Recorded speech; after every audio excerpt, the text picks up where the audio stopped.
to near Cahill's Crossing, and we're going to go on a river cruise. Now you turn just before Cahill's Crossing and there's a jetty where the river cruise comes from, and it goes up the East Alligator River. It goes for about an hour 45. I think it's about $89 each.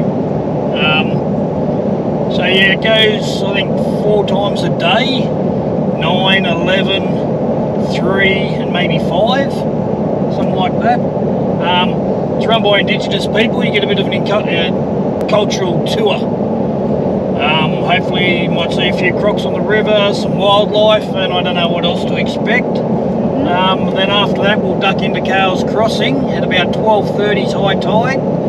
I have heard there's not too many crocodiles out here as they're still out on the floodplains because there's too much water around.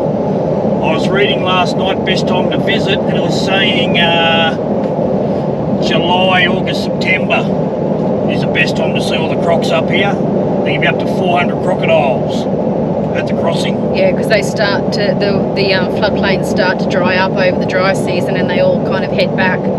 And I also read that when they do hang around the crossing, the mullet and the barramundi like jump and splash and stuff, and that's why they're attracted to the crossing. And there's plenty of it there to feed all those crocs. Yeah. So on the road out to Cahill's Crossing, you pass a lot of little waterways, little creeks.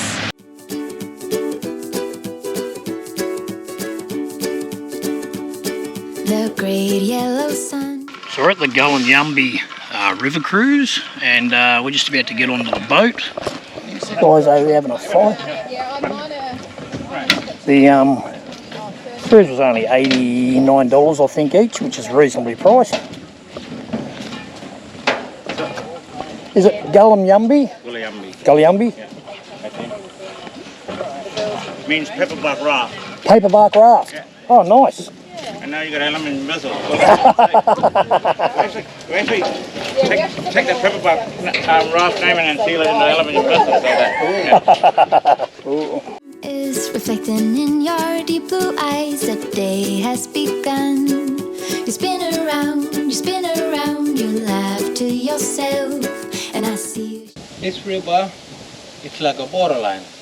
Yeah, yeah, between Arnhem and Kagodo. Yeah, so we do have in Kagodo 20,000 square kilometer, in Arnhem 100,000 square kilometer. Yeah, so this river is like borderline, and it's mixed with salt, so it's like tidal water. Yeah, so like saltwater species in this river we do have like bull shark, stingray, catfish, mullet, barramundi, and saltwater crocodile. Yeah, yeah, and in here they call it East Alligator River. Yeah, but there's an alligator. We don't have an alligator. No. yeah, we do have only a saltwater crocodile. So up ahead's Cahill's Crossing. People out there fishing. So this crossing, it's been built in 1962 with one fella. He was American. He was like buffalo shooter and a crocodile shooter. Yeah, so he seen local people from Arnhem and Kagodo was going across. And he thought maybe one day I might have to build them a crossing, so he built it. Yeah. By a guy named Perry Cahill, and then he named it Cahill's Crossing. Shine in every color, resting your head in my arms. They are beach hibiscus. When you look carefully, you see them yellow flowers. Oh yeah. Yeah. Yeah. But them yellow flowers, like for us, is like a medicine tree. Okay. Yeah, yeah. So them yellow flowers, like when it's gonna get into a red issue, and like when we're having stomach ache. Yeah, yeah. We might have to come around. Yeah, so we come around look for this tree, and then we collect that flower when it's red. We use it, it will heal our stomach. Or same tree, if like when we wanted to get ourselves a fire stick. Fire stick is from same tree. Like in here, we use 2 sticks together. Yeah. We rub together to make fire. So yeah, fire stick. Same tree if like when we wanted to get ourselves a boomerang, spear thrower. String, same tree. Very important tree. Yeah, so it's like all in one tree, like boomerang, spear, string, medicine, fire stick, all in one tree. Yeah, so all these tools that we're showing you, it is for waterway. Yeah, so if when we drop it into water, it floats. Kulayambi mean paperback raft. Yeah, but we're lucky, guys. Have element investment. Spear thrower. We use it digging stick, or somewhere out in the bank, we use it as our pickup stick. Yeah. Or warfare. Spear coming towards you, you have to hold your boomer, don't throw it, so hold it. Spear coming, use it as a shield. So every spear you see, it's got string at the back. Yeah, and upper hole. So you know, guys, where it goes, that's where my boomer tips go. Yeah, so as soon as when you do this, it locks. 3 finger, hold boomer, 2 hold spear. So it's in place. 3 finger, hold boomer, 2 hold spear. So I'm gonna count 3, guys. 1, 2, 3. Oh, wow. Oh, wow. Sing la la la la la la la. My God, I think I might be in love. Get rid of all your sorrows in this. Small ones are 50 each. 50 each. See his paintbrush that he's using? Yep. On that line? I like that one. The echidna. Yeah, that's my favourite. Yeah, the one that he's painting now. How long does it take for you to paint the echidna? This one, when you guys went, I did it. Okay, so about an hour and a half. Oh, yeah. Yeah, like 2 hours sometimes. 2 hours? Yeah. Like small this. But when we do like, you know, big deal, when we do like really big frame, Yep. it takes us a week A week. to finish it. So what is the people that are from up here, what is their tribe? Bini, For yeah. spinning. Bini. Bini. Bini tribe. Language on Kunwingo. Kunwingle. Kunwingo. That's our language. And all from Arnhem Land? Hungry. Summer city, you'll never feel alone. As long as So we've just finished our East Alligator River tour cruise, and now we've just come down to Cahill's Crossing to have a look at the viewing platform. But we'll take you along for a walk and we'll show you this viewing platform. A little bit of information here at the start about the East Alligator River, about Uber, Cahill's Crossing, fishing, all that sort of stuff. you're with me, get rid of all your sorrows in the summer city. There's no place on earth I would rather be.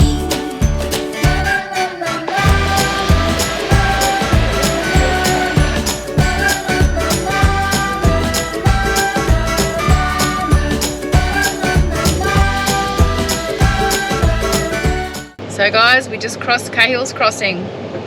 Now we're about to go back across. Then we're going to go up and have a look up on one of the hills around here.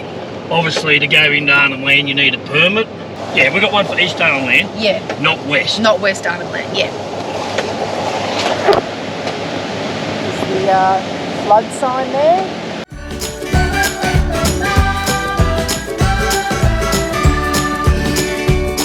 I found you today. It feels like it's been forever, laughing all day. We spin around, we spin around. So guys, we've just driven across Cahill's Crossing. Dave's going to take the car across. A couple of crocs in the river this morning, floating along. Tide's pretty low at the moment. I think it's high tide around lunchtime. A couple of crocs this morning. Yep.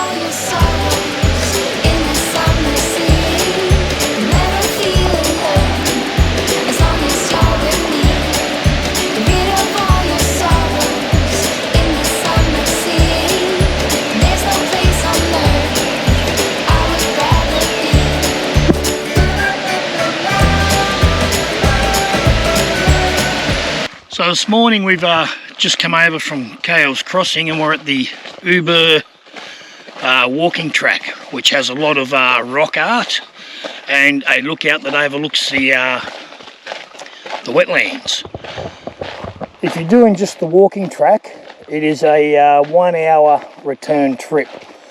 If you go up to the lookout, it is 1.5 kilometres return, and they say allow 2 hours. It's a little bit rocky, but as you can see, the track we're walking on at the moment is quite good underfoot.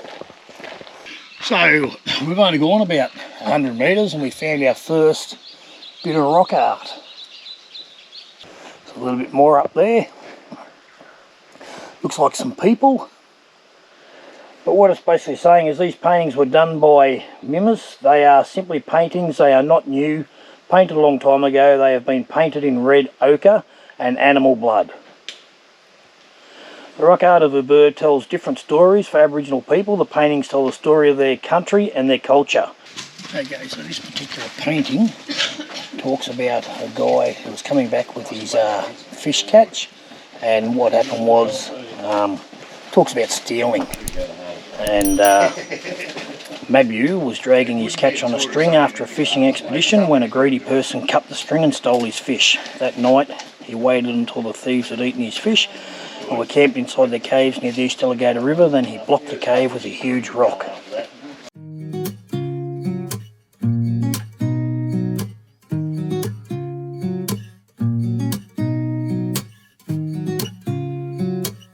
Dingo.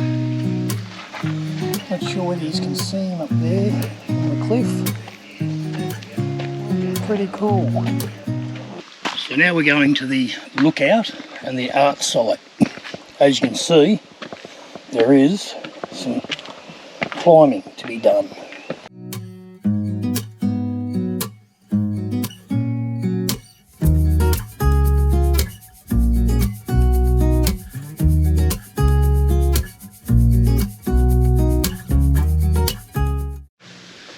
So here we have a fish, a turtle, a crocodile, and some people. When the kids are taught about the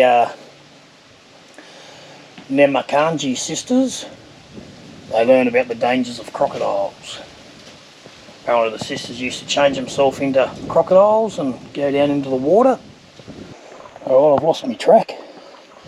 So time to engage goat gear and move on up.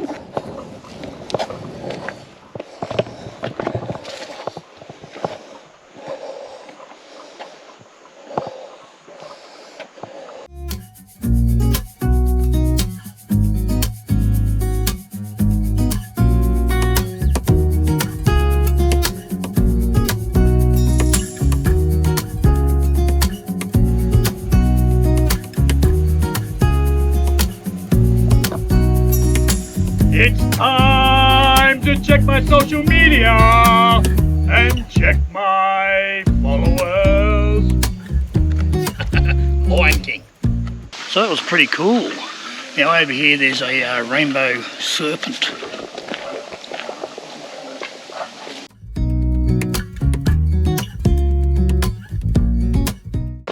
So what did you think of that?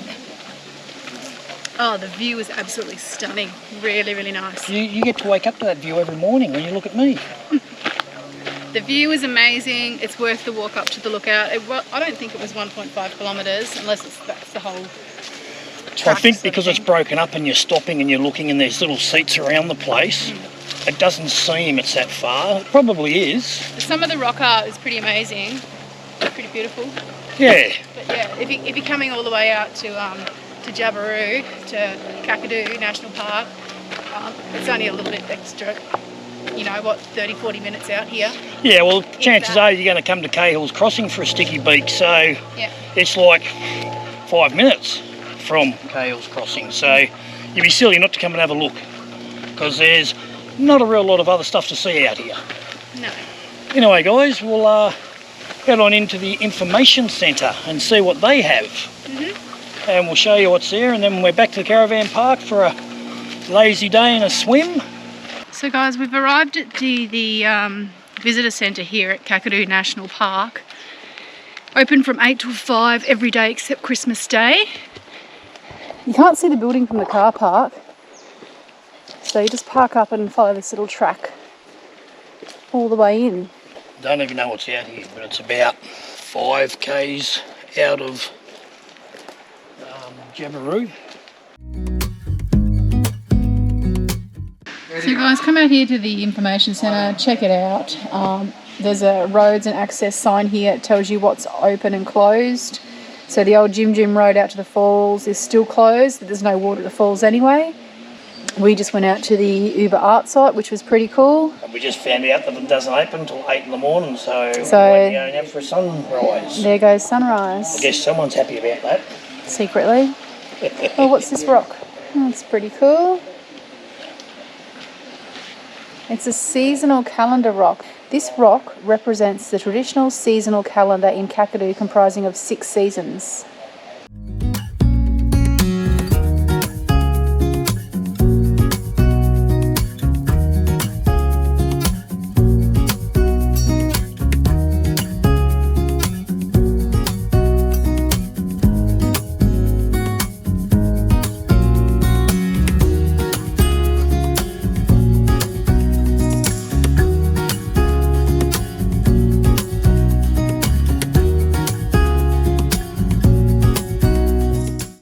Even though this is a python, you don't want to run into any snakes out here.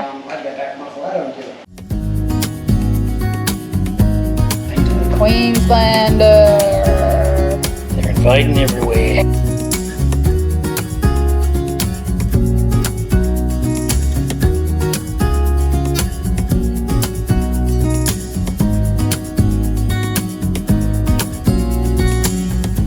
So we've just arrived out at the Jabberoo airfield.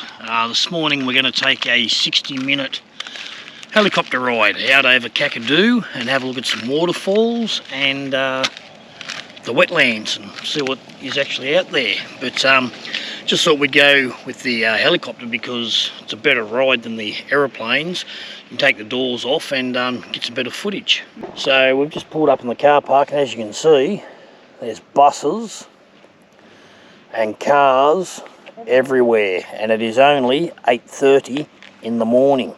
Most people come out because it's a lot cheaper to go on the aeroplanes. I think it's only 230, 240 bucks. Well, there you go. It even says flights from 150. We paid $660 per person, so I know just over 1,300 bucks for our flight, but I just think it'd be worth it, and it's one of those, I guess, bucket list sort of things to do. It's not like we'll be doing it again, so I might as well do it properly the first time. Hey, I've got Harrison here from Kakadu Air, and he's going to be our pilot today, and he's going to actually take us out in the helicopter. G'day mate, how are you? Right, yourself? Yeah, good mate. What are we actually going to fly in? What are we going to do and what are we going to see? Well, flying in a Robinson R44, pretty common aircraft here in the Northern Territory, used from agricultural work all the way to scenic flights, what we're doing. Yep. But what we're going to do, we're going to start off at our airport here, funny that, and we're going to go out, we're going to go over to the north, we're going to have a look at the Magella wetlands up here, and have a look at the different waterways through. We'll see the Arnhem Highway here that leads eventually to Cahill's Crossing. Then what we're going to do, we'll wrap our way around into the stone country here through Jabaluka Valley. We'll see a rehabilitated mine site which is located here. Then we'll make our way through the stone, through this nice valley here. We're coming into Minkin Valley, and we'll see the Minkin Valley Billabong, have a bit of a chat about that along the way. Before we come over to the East Alligator River, that's absolutely full to the brim of alligators. Then we'll continue our way down through the stone and having a look at different rock formations along the way and the different colouring of the stone. Before coming down to this beautiful fault line here, then what we'll do from the fault line, we'll make our way through the fault line to a formation of rock known as the Archway. Then from there, continue along the stone, down to a little bit more of stone where it's coming towards the end of its life cycle, where it connects into the Savannah woodlands, before making our way down past the Ranger uranium mine and back to the airport in an hour. Right, what sort of wildlife do you generally see if it's a good time of the year or whatever? What are you likely to see? A few buffalo, brumbies? Yep, you see all those buffalo, brumbies, dingoes, wallabies all running around. And they're all wild? They're all wild, yep. There's feral cows and feral pigs littered all the way across the park as well. Do they ever come up and cull them at all or catch them or anything like that, or they just let them breed? There's quite large culling operations here, especially for the water buffalo. So in the early 70s, they began culling of the water buffalo. So there's about 14,000 of them in the 70s. Now the population stands at about 7,000. So when the dry season begins, they'll begin culling operations. So they started about a few weeks ago with the culling of the water buffalo. So what they'll do, they'll shoot the animal from the air, because they're quite a large animal, land, and cut the animal up, get the meat, and they'll distribute the meat to the different outstations in communities as well in Arnhem Land. Okay. So are they actually are the buffalo a pest? Yep. Or is that why they cull them? Or Just to put in a bit of an idea to what the water buffalo can do, they weigh about 1.5 to 2 tonnes each, roughly, on average. That's about 500 kilos every step it takes. So you can really imagine what a big animal will do. It's the delicate waterways in the wetlands here in the park, so they're very important to make sure their numbers are well maintained, and they can do quite a bit of damage. Right. What is the wetlands themselves? What is the necessity for having it? Like, what does the wetlands actually do or provide to the area? Well, the wetlands is very important to the ecosystem. So you have the Magella wetlands up here, and then you have the yellow water wetlands down by Corinda. Now the wetlands are a few parts of the park that can hold on to water all year round. So when we come to the dry season, we can get about 6 to 7 months of no rain, but the wetlands have its own water sources. And so a lot of animals, especially around that late June, July, August period, will make their way over to the wetlands to feed off that precious water. Yeah, right. Okay. Can you fish up here or not, because it's a national park? I'm assuming you can't. Yep. There's certain places you can fish, but you only can lure fish. You can't use any bait fishing. Yep. Obviously, because that teaches the animals to go for every little bit of bait they can. So the fishing here is a bit more to that skill set of using lures, a little bit more difficult, but you can get plenty of fish all the way from barramundi and all those other fishes. Right. Do you guys fly all year round? Yep, we're all year round, dry season all through the wet season. 7 days a week? 7 days a week, there's always someone here. And how can people find you guys? Have you got a website? Yep, we got our website, www.kakiduair.com. Then we also got our socials, Instagram, Facebook, all on there. We love when people put our photos up. And you're also doing fixed wing as well as rotary. Yep. So for the people that can't afford to go on, obviously the helicopters are a little bit dearer. I think it was $630 or $660 per person. Yep. The planes are a little bit cheaper. I think they're only about $270 or somewhere around there. I can't remember off the top of my head. $250, yeah. Yeah, So a little bit cheaper. Yeah, but the advantage of being in a helicopter is less crowd. Yep. You've got a guaranteed window seat without a door on the chopper, and you're going to get those better photos and footage than what you will in the aeroplane. And I'm assuming the helicopters will fly lower than what the aeroplanes would fly. Yep, the helicopter can fly a lot lower. Us heli pilots here, we have our low level ratings, so we can get nice and low through those treetops, which is pretty special. And the helicopter's a lot more special as well, because it's a lot more of a personalised tour. We can all look at each other and have a talk to each other with our headsets, when the plane's a bit more of that group thing, which is really good for a big family. It works out really well. For a couple like yourself, it works out perfectly to be in a helicopter. It makes it a bit more private. Final question, what is your most favourite part to fly around or to see? I would have to be going through the stone country. You see all the beautiful colours of the rock and the rock formations, then you come over to the East Alligator River, and it's just absolutely stunning, especially in the nice mornings, and you get the afternoon suns as well from the west shooting across the rock, and those beautiful orange colours just come to life. Excellent. Alright, thank you very much, Harris. I'm looking forward to this flight. We'll get up there and we'll see what we can see. Lovely. Cheers, mate.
So we're back from our flight and we're in the car heading back to Jabiru. What do you think, Roz? It was pretty amazing. Just being able to see the large scale of Kakadu National Park and all the beautiful colours on the rocks. It was just, I thought it was beautiful. Yeah, the footage might not do justice. One thing I'd say is we did the first flight of the day. Now, speaking to Harrison just then, he was saying to me that the afternoon flight are the best flights because you get the beautiful colours from the sun setting on the rocks and all that sort of stuff. And the wildlife's more active than what it is in the first up in the morning. So if you have a choice, go for an afternoon. Like a sunset sort of flight. Well, that's what you're saying. Sunset's awesome. But there was some beautiful colours on the rocks this morning. They were pretty amazing. Looking up the East Alligator River was just stunning. Yeah, it was beautiful. The other thing is that that green grassy stuff that you see in the footage, that's what they call floating grass. So it looks like it's firm, but it's not. It's just floating on a bed of water. So that whole area was just full of water. And probably full of crocs. Yes. But yeah, we recommend it. So if you're visiting Kakadu, like, give Kakadu Air a call and, you know, yeah, do it. It's a once in a lifetime thing. Like we won't do it again, but it's worth it. Well worth it. Yeah, it is. If you're coming this far, you might as well shell out that bit extra. And as I said, the fixed wings are a little bit cheap, especially if you've got a family. Load them up onto a plane. Yep. And they will do some sort of deals as well. I spoke to the guy on the phone and a bit of a discount sort of thing, but they can't really do that with the helicopter because they're basically breaking even, he was telling me. Well, we had a full hour then, and it was probably just over an hour, and he was very informative. You guys wouldn't hear what he was talking through the actual headphones, talking about the uranium mines, the little villages and camps that are out there, and all that sort of stuff. So yeah, no, it was interesting. Worth doing it. Catch us later. Hey guys, it's that time again, joke time with Dave. But before we get into it, hopefully you've been enjoying the series so far on Kakadu, and which was last week, and the current video that goes up, or actually the video goes up in 2 days time, which will be a bit more of Kakadu, so hopefully you really enjoy it.